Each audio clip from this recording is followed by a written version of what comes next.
Megastar ఆయనే జగన్మోహన్ రెడ్డి గారు. ఎవరు? పవన్ కళ్యాణ్ గారు. ఎందుకు వస్తాడు వాడు? ఎందుకు వస్తాడు? నేను ఫ్యాన్స్, మీ చిరంజీవి ఫ్యాన్స్. నేను చిరంజీవి ఫ్యాన్స్. కానీ మొన్న ఏమొచ్చింది? మొన్న వచ్చింది. మొన్న చూసావా? అంతే మాట్లాడు వస్తాడు. మొన్న సీట్లు వచ్చింది. ఏం చేడా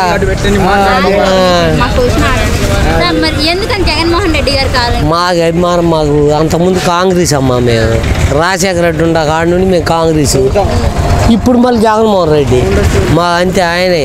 మా జగన్మోహన్ రెడ్డే కావాలి అంతే. సంక్షేమ పథకాలు పెట్టారు కదా, అవి ఎలా అనిపిస్తుంది? మంచిదే అది. అలాంటివన్నీ మంచిదే కదా. మరి ఇప్పుడు ఆ సంక్షేమ పథకాల వల్ల ప్రజలు సోమరిపోతులు అవుతున్నారని చెప్పేసి పవన్ కళ్యాణ్ గారు. ఊరమ్మ ఎవరు బలిసిన వాళ్ళు చెబుతారు. బలిసిన వాళ్ళు సోహరులు వాళ్ళు చెబుతారు. నీకు ఎందుకు ఇవ్వాలి, నీకు కూలి ఎందుకు ఇవ్వాలని వాళ్ళు అంటారు. వీడు కూలోడు ఎప్పుడైనా కూలోడులాగే ఉంటాడు. కాదు ఇంకొకటి, మాకు ఒక్క అన్యాయం చేశాడమ్మా జగన్మోహన్ రెడ్డి. దీన్ని పంపిస్తావా? ఇవన్నీ ఎక్కడ పంపిస్తారా? మేము బిల్డింగ్ వర్కర్. నేను బిల్డింగ్ వర్క్, భవనం వర్క్. నేను వర్కర్ని. మా అమ్మలు మాత్రం అన్యాయం చేశాడమ్మా జగన్మోహన్ రెడ్డి. అందుకే నేను అనుకున్నాను అయినా నేను ఆయనకే ఓటు. పదేళ్ల తర్వాత పవన్ కళ్యాణ్ గారి ఇంటికి చంద్రబాబు గారు వెళ్ళారు కదా, దాని గురించి ఏమంటారు? అసలు మేము ఆలోచించమమ్మా. అసలు మైండ్లో అసలు ఉండదు అసలు వాళ్ళ గురించి. నువ్వు అనుకోవడం వేస్ట్. మరి ఇప్పుడు చంద్రబాబు గారు పవన్ కళ్యాణ్ గారు పొత్తుతో వస్తున్నారు కదా, జగన్ గారికి ఏమైనా ఎఫెక్ట్ కొట్టిద్దంటారా? పీకలేడు అంతే. జగన్మోహన్ రెడ్డి ఎందుకులే నువ్వు ఆడతలు అయిపోయి పడిపోయి వాడు ఏం పీకలేడు అని నా ఆలోచన అంతే. మరి ఇప్పుడు పవన్ కళ్యాణ్ గారు అంటున్నారు జగన్ గారిని ఓడించడమే నా లక్ష్యం అని చెప్పి అంటున్నారు. ఎన్ని జన్మలు ఎత్తాలమ్మా ఆయన ముంచేయాలంటే ఎన్ని జన్మలు ఎత్తాలా చెప్పు ఎవరన్నా కానీ. మరి ఇప్పుడు జగన్ గారు భయపడే ఎమ్మెల్యేలు మారుస్తున్నారు అని చెప్పేసి అంటున్నారు. అవన్నీ టీవీలో మార్కులు చెబుతూనే ఉండదు. మాకెవరు అనుకున్నా, మాకు చూసేట మేడం గారు ఒరిజినల్గా హోంశాఖ మంత్రి చేసిందిగా ముందు ఫస్ట్. అదే కరోనా వచ్చినప్పుడు అని మేము అనుకున్నాం. కానీ ఇలా ఆమె నిలబెట్టమను జగన్మోహన్ రెడ్డి నిలబెట్టడం ఆడ ఆమె గెలవదు. ఎందుకంటే మేమే ఒప్పుకోం. ముందు నేనే ఓటేను ఆమెకైతే. అది లెక్క. మరి ఇప్పుడు పవన్ కళ్యాణ్ గారు అంటున్నారు ఒక సైకో రౌడీ మనం పాలించినందుకు సిగ్గుపడాలి అని చెప్పి అంటున్నారు. ఎవరు సైకో అమ్మా? జగన్ గారు సైకో ఎవరు? జగన్మోహన్ రెడ్డి.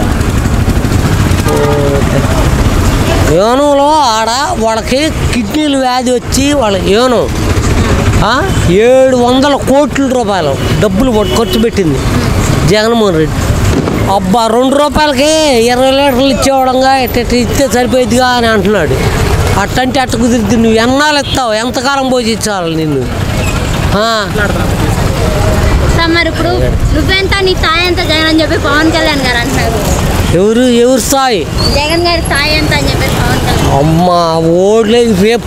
అబ్బమ్మా ఆ రోజు ఏమనుకున్నా, కాంగ్రెస్ వచ్చిందనుకుని అనుకోవాలి అసలు. తేడా తెలంగాణ కిరణ్ కుమార్ రెడ్డిని మనం తొక్కి తెంగారు అప్పటి. రేవంత్ రెడ్డి ఇప్పుడు మినిస్టర్ అయ్యాడు. మరి ఏం చెప్తాం మరి దానికి? మరి ఇప్పుడు అక్కడ తెలంగాణలో బీఆర్ఎస్ పార్టీ ఓడిపోయినట్టు ఇక్కడ ఆంధ్రాలో వైఎస్ఆర్సీపీ పార్టీ కూడా ఓడిపోతుందని చెప్పేసి అంటున్నారు. ఓడిపోదు. కూరబడ్డాళ్ళం మేము. మా ఇంటి పేరు కూరపాడి. ఓడిపోదని 100%. పవన్ కళ్యాణ్ గారు అంటారు నాకు 2 ఎకరాల పొలం ఉంది. నేను చెప్పేది అమ్మ తల్లి, 2 ఎకరాల పొలం ఉంది. మాది కుర్నూతల. మాది కుర్నూతల 2 ఎకరాల పొలం ఉంది నాకు. ఎవరన్నా కాసుకుంటే కాసుకోమని. 2 ఎకరాల పొలానికి 1/2 ఎకరం పొలం ఇస్తే చాలు నాకు. 2 ఎకరాల పొలం వదిలేసుకుంటా. జగన్మోహన్ రెడ్డి గెలుతాడని నేను అంటాను. మరి ఇప్పుడు అంటున్నారు పవన్ కళ్యాణ్ గారు అసలు ఈయన రావడం వల్ల సైకోయిజం రౌడీజం బాగా పెరిగిపోయింది అని చెప్పాను. ఏడమ్మా ఎట్ట దేశం అసలు ఎట్ట జరిగిద్దమ్మా తల్లి అసలు వైఎస్ఆర్ అది జగన్మోహన్ రెడ్డి మా ఓటు